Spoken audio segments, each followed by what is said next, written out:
The world stood still. Eyes from every corner of the globe were glued to their screens, watching with hearts full of hope. A sense of quiet excitement buzzed through the air as millions prayed and waited for history to unfold.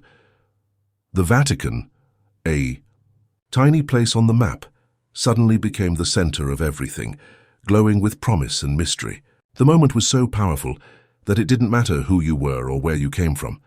People from every culture, every background were drawn into this sacred moment. Everyone, regardless of their faith, felt the magnitude of what was about to happen.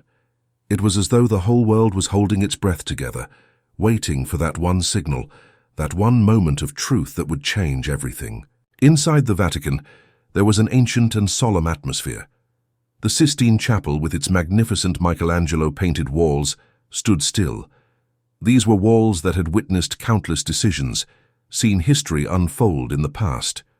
Now, they would watch again as something monumental was about to happen. The very stones of the chapel seemed to hum with the weight of it all. The College of Cardinals, dressed in their dazzling robes, gathered together in silence. These were the princes of the Church, the men responsible for choosing the next pope.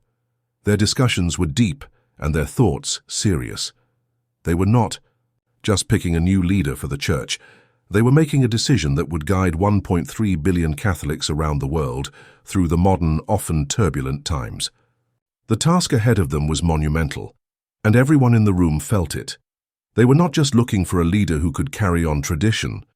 They were searching for someone who could take the Church into the future, someone who could meet the challenges of today's world, while holding fast to the core beliefs of the Catholic faith. It wasn't just a choice, it was a sacred mission, and every vote carried the weight of history. Outside the walls of the Vatican, millions waited with hearts pounding in the cool breeze of St. Peter's Square. The usual hum of the busy square had faded into a hushed silence, as if the entire world were holding its breath in anticipation. People stood still, watching the windows above the Sistine Chapel, their eyes fixed on the chimney, waiting for the first sign that a decision had been made. The silence in the square was profound, and in that silence, prayers were whispered, and hopes were shared. Rain or shine, people stood united, all waiting for the moment when the smoke would rise. The question everyone had on their minds was simple but heavy. Who would be the next pope? What kind of leader would he be? What path would he set for the Church? And where would he lead the faithful? The names of possible candidates floated around the world, discussed and debated by reporters, by Catholics, and even by people who weren't particularly religious. Speculations filled the air.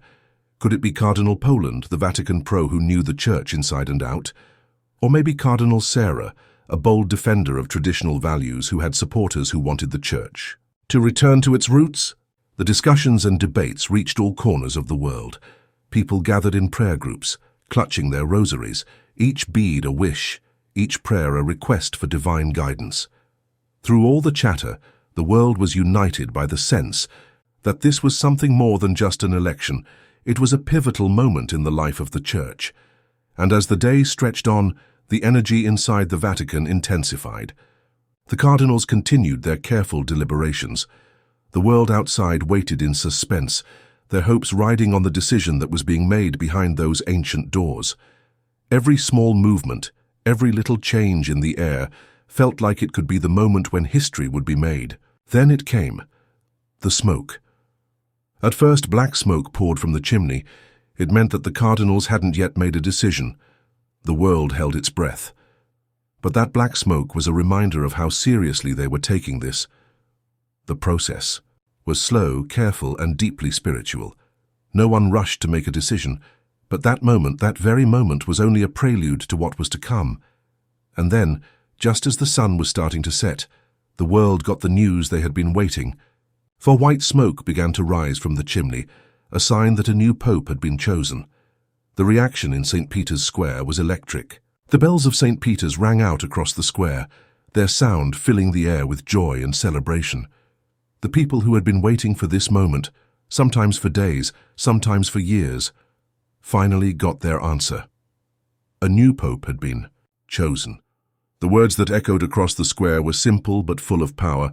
Habemus Papam. We have a pope. The crowd erupted in joy. But who was the new pope? Who was this man who had been chosen to lead the world's Catholic community?